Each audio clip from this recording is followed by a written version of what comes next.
साथियों, एक बार फिर से आप सभी का हमारे चैनल डाउट एक्सपर्ट पर बहुत बहुत स्वागत है। जैसे कि हमने प्रीवियस क्लास में यूपी टेट 2018 का पेपर स्टार्ट किया था, जिसमें हम प्रीवियस ईयर के क्वेश्चन सॉल्व कर रहे थे। उसी के सेकंड पार्ट को हम लेके आए हैं। लास्ट क्लास में हमने child development and teaching method complete कर दिया था। अब हम लेकर आए हैं आपके लिए हिंदी, पार्ट 2 हिंदी। आप सभी को पता है कि पार्ट 2 लैंग्वेज का पार्ट होता है, जिसमें कि वो कंपलसरी पार्ट होता है। पार्ट थर्ड में हमारे पास चॉइस होती है, पार्ट 2 हमारा कंपलसरी पार्ट होता है। इसमें हिंदी लैंग्वेज आपकी आती है। तो आज हम हिंदी के क्वेश्चंस को सॉल्व करेंगे कि 2018 में किस तरह के क्वेश्चन आए थे। चलिए आगे बढ़ते हैं। क्वेश्चन नंबर 31 है, प्रागैतिहासिक में किस उपसर्ग का प्रयोग है। तो प्रागैतिहासिक में उपसर्ग बताना है। उपसर्ग वो होते हैं जो शुरू में जुड़ते हैं, और जो प्रत्यय होते हैं वो लास्ट में, आखिरी में जो जुड़ते हैं वो प्रत्यय होते हैं। तो जो उपसर्ग होता है उसका अपना कुछ ना कुछ मीनिंग होता है। तो इसमें जो प्रागैतिहासिक में जो उपसर्ग है वो प्राक है। तो इसका राइट आंसर होगा क्वेश्चन नंबर वो ऑप्शन नंबर 2। राइट आंसर क्या होगा? Option number 2। क्वेश्चन नंबर 32 है, तुलसीदास किसकी कविता है। देखो, ये जो कविताएं हैं कुछ ना कुछ क्वेश्चंस में आ जाती हैं हमारे पेपर में। जब हमने 2017 का पेपर सॉल्व किया था, जिसकी क्लासेस ऑलरेडी अपलोडेड है हमारे चैनल पे, आप जाके देख सकते हैं, लिंक मैं प्रोवाइड कर दूंगी। तो उसमें भी एक ना एक क्वेश्चन ऐसा आता ही है कि ये किसकी कविता है या ये किसकी रचना है। तो तुलसीदास जो है वो किसकी कविता है? वो है सूर्यकांत त्रिपाठी निराला, और ये इंपॉर्टेंट है, आप इसको याद रखेंगे। तुलसीदास सूर्यकांत त्रिपाठी निराला की कविता है। क्वेश्चन नंबर 33 है, बहिष्कार का संधि विच्छेद। बहिष्कार को हमें संधि विच्छेद करना है, तो कैसे लिखना है कि दोनों अपने आप में पूरे हो, बही प्लस कार। और आप देख रहे होंगे यही क्वेश्चन सेम 2017 में भी आया था। तो इसीलिए हम प्रीवियस ईयर पीवाईक्यूज करते हैं, जिससे क्योंकि इसमें रिपीटेशंस काफी ज्यादा होता है। तो बहिष्कार का संधि विच्छेद होगा बही प्लस कार। तो ऑप्शन नंबर 1 इसका करेक्ट आंसर होगा। नेक्स्ट क्वेश्चन है क्वेश्चन नंबर 34, वैदेही वनवास किसकी रचना है। देखो, दो आ गए हैं, एक कविता आ गई, एक रचना आ गई। तो वैदेही वनवास जो है वो अयोध्या सिंह उपाध्याय हरिओद की रचना है। किसकी रचना है? अयोध्या सिंह उपाध्याय हरिओद की रचना है। आप जो भी इसमें रचना या कविताएं आ रही हैं वो अपने आप एक नोट्स बनाए छोटे से, उसमें आप लिखते रहिए। बाकी जो इस पेपर का पूरा सॉल्यूशन है वो हम आपको अपने टेलीग्राम चैनल पे प्रोवाइड कराएंगे। तो जो भी यूपी टेट की तैयारी कर रहे हैं वो हमारे टेलीग्राम चैनल को ज्वाइन कर लें। टेलीग्राम चैनल का लिंक कमेंट सेक्शन में प्रोवाइड करा देंगे, आपको डिस्क्रिप्शन में भी दिया हुआ है, आप वहां से ज्वाइन कर लें। और जिन्होंने अभी तक और क्लासेस यूपी टेट की नहीं देखी हैं वो भी जल्दी से क्लासेस को देख लें। क्वेश्चन नंबर 35 है, निम्न में से पुल्लिंग शब्द का चयन कीजिए। देखो, कुछ होते हैं स्त्रीलिंग और कुछ होते हैं पुल्लिंग। तो इन्होंने इसमें पुल्लिंग शब्द का चयन करने के लिए कहा है। और हमेशा जब भी चयन करने के लिए आता है, ऐसा नहीं आ जाता कि बहुत सिंपल सा आ गया, नाम दे दिया कि एक राजा और रानी इसमें से बताइए, नहीं, थोड़ा हार्ड आता है। तो देखो, इन्होंने ऑप्शन में क्या दिया, पखावज, पहिया, लिखावट, मंझधार। तो इसमें जो पहिया है वो है पुल्लिंग शब्द। क्या है? पुल्लिंग शब्द।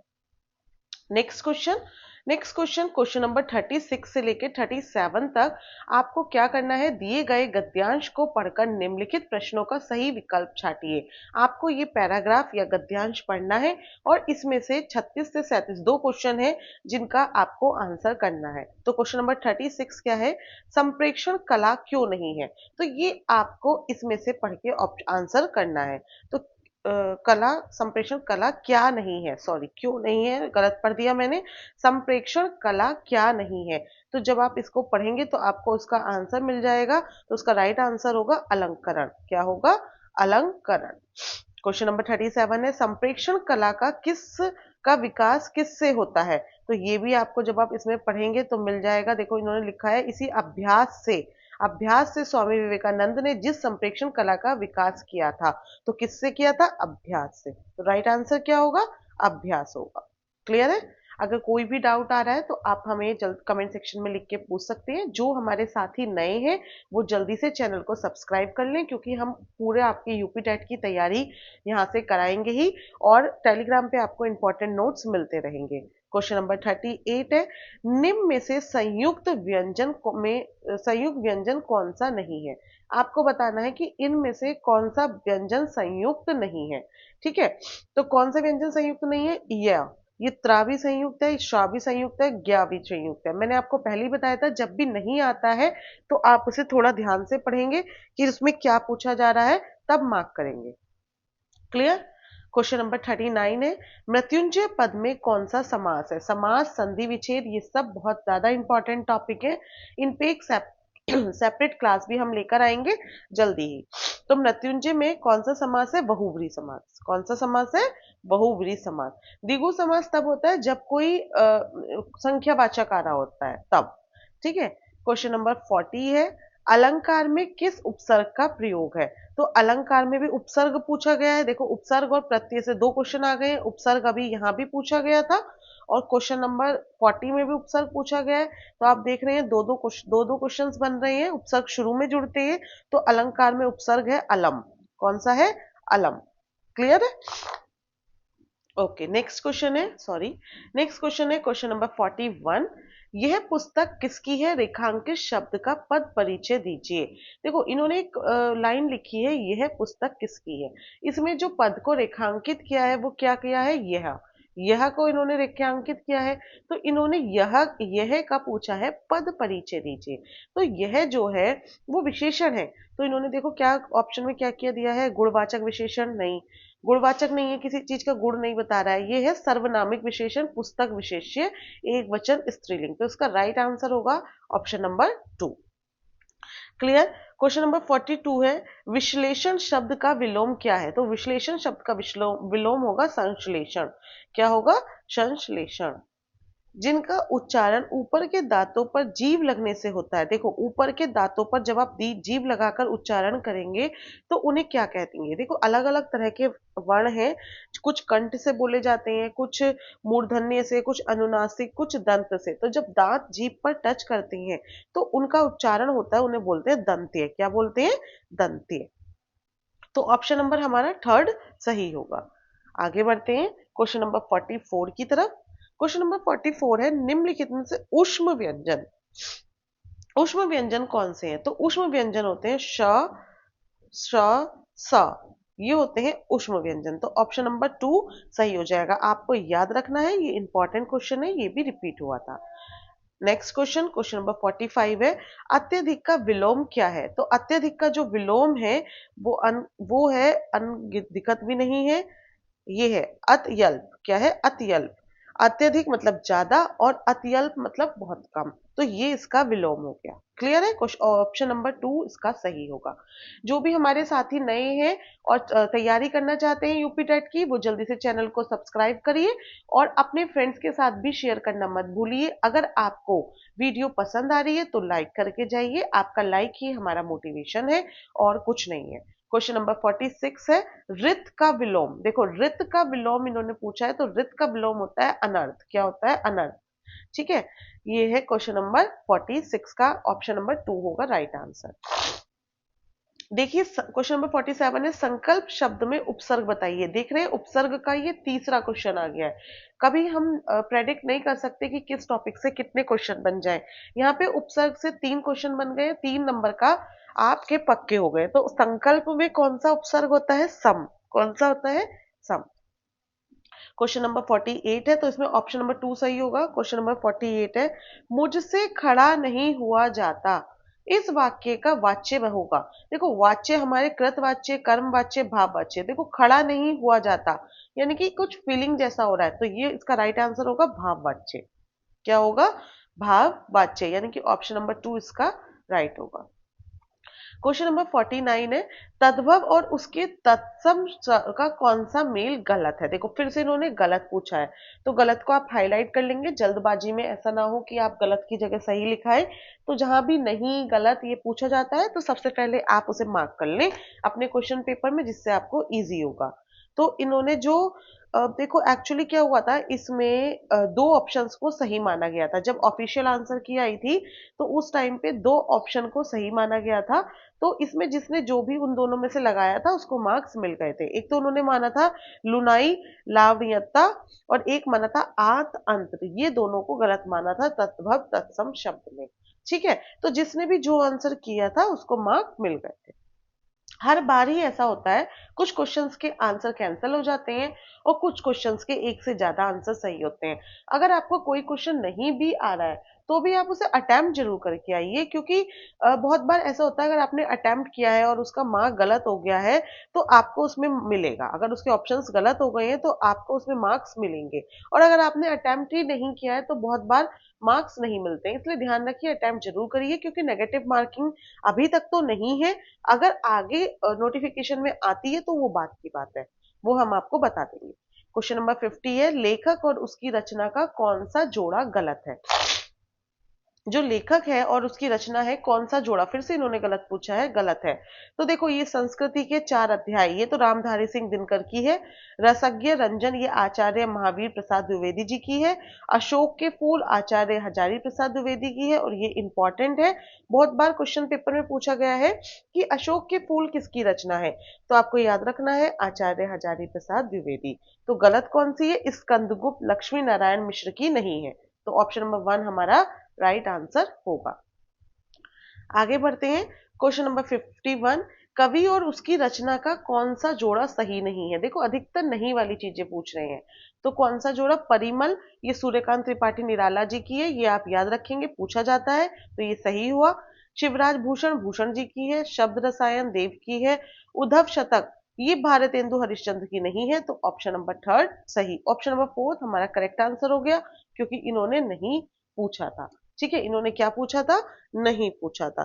तो आपको ये भी ध्यान रखना है कि नहीं पूछ रहे हैं या फिर हाँ पूछ रहे हैं, क्योंकि आजकल क्वेश्चन में जो है वो ज्यादातर क्या पूछने जाने लगा है, नहीं पूछा जाने लगा है।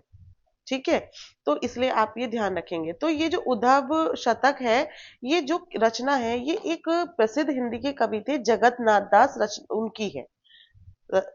मैं लिख देती हूँ यहाँ पे किसकी रचना थी ये, जगन्नाथ दास रचनाकर। रचनाकर ये इनकी रचना है, भारतेंदु हरिश्चंद्र की नहीं है, इसलिए ये गलत होगा और यही हमारा ऑप्शन सही आ जाएगा। क्लियर है, आगे बढ़ते हैं। क्वेश्चन नंबर 52, लेखक और उसकी कृति के युगम में कौन सा युगम गलत है। देखो फिर से गलत पूछा है, और ये भी लेखक और उसकी कृति है। तो आर्यों का आदि देश ये डॉक्टर संपूर्णानंद की ही है, तो ये बिल्कुल सही है।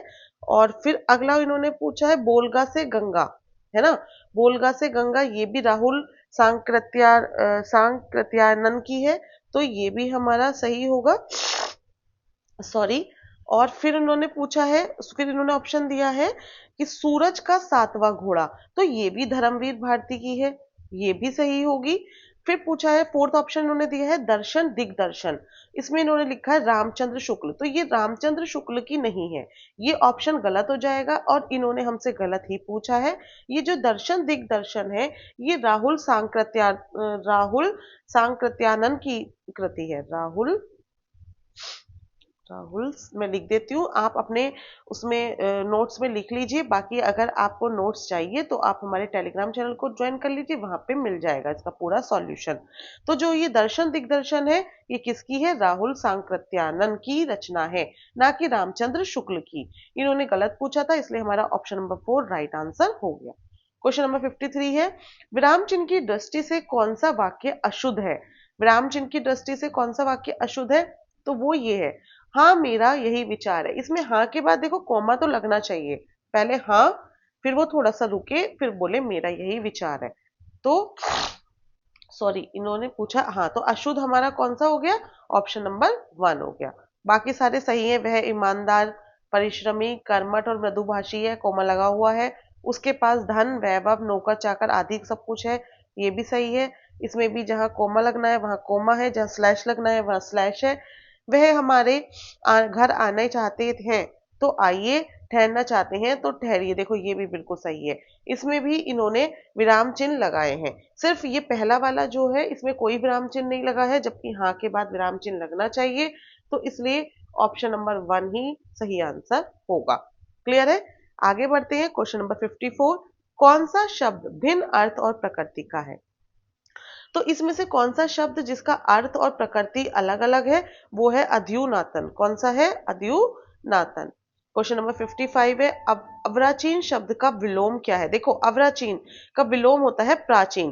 प्राचीन का उल्टा क्या होता है? अर्वाचीन। कई बार आपसे प्राचीन का विलोम पूछ लेते हैं, तो आप याद रखेंगे प्राचीन का विलोम होगा अर्वाचीन, और अर्वाचीन पूछ लिया तो प्राचीन। Clear? Question number 56, question number 56 है, व्याकरण की दृष्टि से कौन सा अशुद्ध है?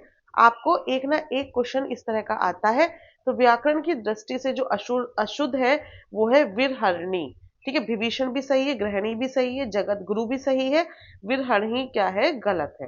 क्लियर? नेक्स्ट क्वेश्चन है क्वेश्चन नंबर 57, निम्न में से कौन सा युग्म गलत है? इनमें से आपको गलत युग्म बताना है।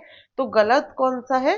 वो है साग बाग दिखलाना, हरा भरा करना। ये गलत है, इसका मीनिंग ये नहीं होगा। साग सब्ज, साग नहीं लिखा इन्होंने, सॉरी, मैं एक बार ध्यान से देखती हूँ, ये मिटा के सब्ज, हाँ, सब्ज भाग दिखलाना, हरा भरा करना, ये गलत है। क्वेश्चन नंबर 58 है, मेरी भव बाधा हरो, राधा नागरी सोए, जातन की झाई परे, श्याम हरित दुति होए। तो इसमें कौन सा अलंकार है? इसमें दोनों अलंकार है, श्लेष भी है, रूपक भी है। तो जिसने भी जो आंसर किया था वही सही हो गया था। क्लियर? जब मोर देन वन होता है तो सही हो ही जाता है। गौशाला में कौन सा समास है? तो गौशाला में है तत्पुरुष समास। ठीक है, अब जो ये समास है इसके भी देखो दो दो क्वेश्चन आ गए हैं, तो समास भी काफी इंपॉर्टेंट टॉपिक है। क्वेश्चन नंबर 60 देखो, तीसरा भी आ गया है, देशभक्ति में कौन सा समास है? तो देशभक्ति में भी कौन सा समास है? तत्पुरुष समास। तो ये हिंदी के आपके 30 क्वेश्चंस पूरे हो गए हैं। मैं फिर से रिपीट करूंगी, जिन साथियों ने अभी तक चैनल को सब्सक्राइब नहीं किया है वो जल्दी से सब्सक्राइब करें और अपने फ्रेंड्स के साथ लाइक करें, जिससे आपकी प्रिपरेशन बूस्ट हो सके, क्योंकि सारा ही हम आपकी तैयारी अपने चैनल पर कराएंगे। और हमारे टेलीग्राम चैनल को ज्वाइन कर ले, जिससे आपको नोट्स मिलते रहें। Thank you for watching.